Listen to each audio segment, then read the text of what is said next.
Bom dia! E finalmente, talvez tenha chegado a semana do corte de gastos ser anunciado. Semana essa que é mais curta por conta do feriado nos Estados Unidos, é Thanksgiving por lá. Quinta-feira não vai ter pregão nos Estados Unidos, sexta-feira o pregão é reduzido. Curta lá nos Estados Unidos. Por aqui a gente tem pregão normal a semana inteira. Semana que de mais importante, disparado, é talvez o anúncio do corte de gastos, que deve cair hoje ou amanhã. Além disso, hoje, segunda-feira, a gente não tem nada além do Boletim Focus saindo aqui no Brasil e talvez o pacote de gastos, como eu acabei de falar, e a repercussão do anúncio de bloqueio do relatório bimestral que eu já vou falar. Amanhã a gente tem IPCA 15 saindo no Brasil e a ata do FONC nos Estados Unidos de mais importante. Inflação mais importante na quarta-feira, saindo dos Estados Unidos, depois eles entram no feriado de Thanksgiving. Aqui a gente tem dados de emprego quinta e sexta. E sexta-feira a gente tem inflação consumidor lá na zona do euro. Além disso, na quinta e na sexta a gente tem resultado primário do governo central e do setor público saindo aqui no Brasil. Os mercados estão calmos agora pela manhã, mas falando sobre o que aconteceu sexta-feira, depois do pregão, foi o anúncio do governo bloquear mais 6 bilhões do orçamento de 2024,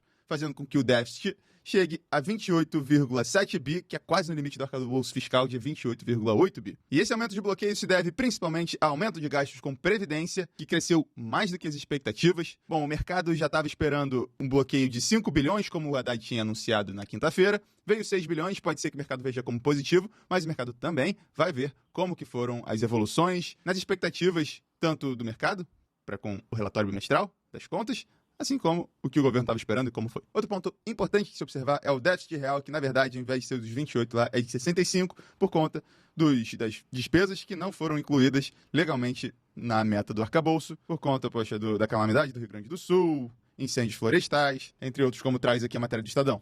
Contudo, segundo uma matéria aqui do Valor, a Fazenda estima que empossamento vai ultrapassar de 20 bilhões para esse ano de 2024. A previsão de déficit do bimestral não considera o fenômeno do empossamento. Assim, caso a previsão do rombo se confirme, a União feche o ano com déficit de 28,7 bilhões e o empossamento, por exemplo, seja de 20 bilhões, o rombo seria de 8,7 bilhões esse ano, mais distante e perto do déficit zero, que é o centro da meta. Em 2023, por exemplo, o empossamento foi de quase 20 bi, em 22 de 20 bi, e 21 de 16, quase 17 bi.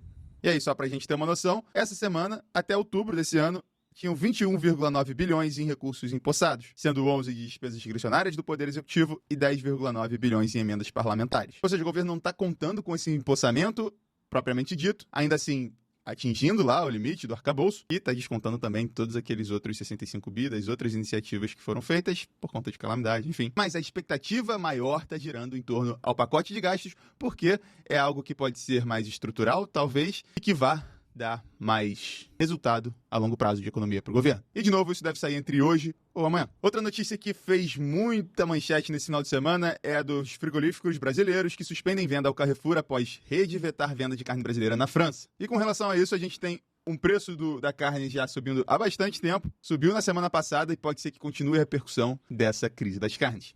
E agora falando de mundo e como estão os mercados agora pela manhã, os mercados sobem, muito por conta, segundo aqui o Trading Economics, do Trump eleger Scott Bessent como o seu novo secretário de Tesouro. Ele que é um bilionário que foi hedge fund manager por muitos e muitos anos. Parece que o mercado está gostando disso. Agora pela manhã a gente tem futuros do S&P subindo 0,49%. Europa também sobe. Na Ásia, Japão subiu. China caiu. Minério de ferro sobe quase 2%, voltando a 102 dólares. Já o petróleo ele dá uma recuada, caindo 0,76%. Isso depois de quase chegar a 75 dólares, agora está ali ainda na casa de 74. E nessa frente aqui a gente não teve nenhuma evolução sobre guerras. Então, ficar super atentos a qualquer tipo de evolução sobre guerras. Para a semana que vem, a gente tem uma reunião super importante da OPEP. Já o dólar DXY, ele recua 0,56%, depois de bater máximas de 2 anos. E o dólar contra as emergentes, ele tá misto, caindo contra o peso mexicano. E por fim, Bitcoin tentando ainda chegar aos 100 mil dólares, não chegou ao marco de 100 mil dólares, mas está a 98.500 dólares por enquanto. E por fim, sempre importante olhar as expectativas de corte e não corte de juros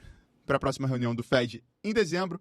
A gente tem 56,2% das pessoas achando que vai cortar, ou das apostas achando que vão cortar, contra 43% para não cortar. E nessa frente aqui vai ser importante ficar de olho na ata que vai sair amanhã do Fed, bem como outros dados econômicos que saem durante a semana. Essa semana a gente vai ficar muito ligado no pacote fiscal que vai ser anunciado entre hoje e amanhã. Nos Estados Unidos, inflação na quarta-feira, a minuta do Fed na terça-feira, feriado na quinta e pouquinho só de pregão na sexta-feira por lá. Muito obrigado pela atenção, bons negócios, boa semana e até amanhã.